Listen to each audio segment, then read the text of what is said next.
အားလုံးပဲမင်္ဂလာပါ IT Topic Channel မှာကြိုဆိုပါရစေဒီကနေ့မိတ်ဆွေတို့ကို IT Knowledge Sharing လုပ်ပေးသွားမှာတော့ Task Manager အသုံးပြုနည်းကိုပြောပြပေးသွားပါမယ်အရင်ဆုံးမိတ်ဆွေတို့ကို Task Manager ဆိုတာဘာပါလဲ Task Manager အကြောင်းကိုပြောပြပေးသွားပါမယ် Task Manager ဆိုတာမိတ်ဆွေတို့ကို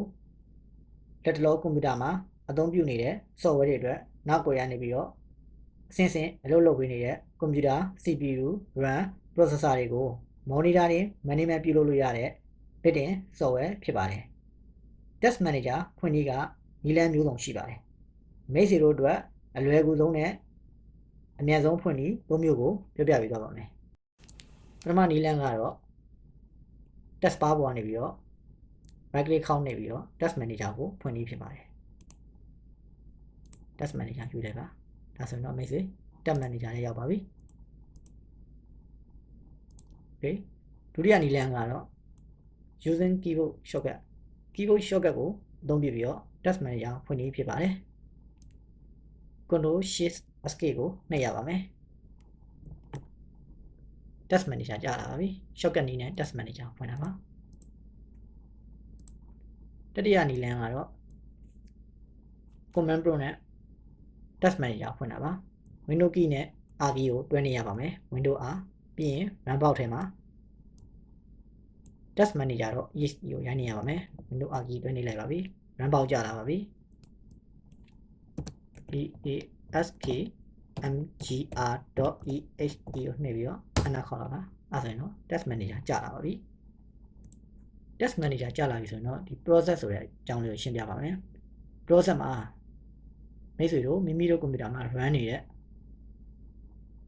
system ရဲ့ overall diagram ကိုပြပေးပါတယ် CPU memory disk network GPU performance မှာဆိုရင်တော့ graphic light ပြပေးတာပါ CPU ဆိုရင်တော့ CPU တွေမှာအမျိုးအစားကိုဖော်ပြပေးထားပါတယ် CPU မျိုးစားဆိုရင်တော့ကျွန်တော်လက်တော့ဆိုရင်တော့ i3 6 Gen 2.6 GHz speed နဲ့ပါ memory RAM မှာဆိုရင်တော့ 8GB RAM ပါ disk မှာဆိုရင်တော့ကျွန်တော်တို့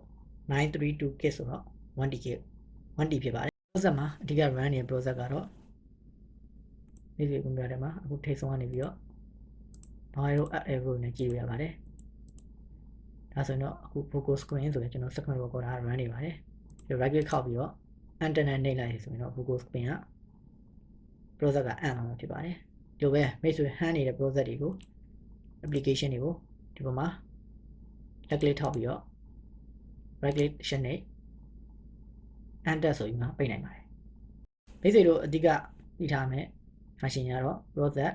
performance status စတက်မှာကွန်ပျူတာစပွင့်ဝင်ခြင်း program တွေကိုပွင့်စေခြင်း enable ပေးထားပါမယ်ပိတ်စေခြင်း disable ပေးထားပါမယ်မိတ်ဆွေတို့အနေနဲ့ဒီဗီဒီယိုလေးကိုကြည့်ရှုခြင်းအပြင်အကျိုးရှိမယ်လို့ယုံကြည်ပါတယ်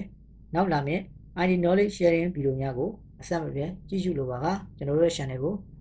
like and subscribe ပြုလုပ်ပေးသွားပါဦးအားလုံးပဲကျေးဇူးတင်ပါတယ်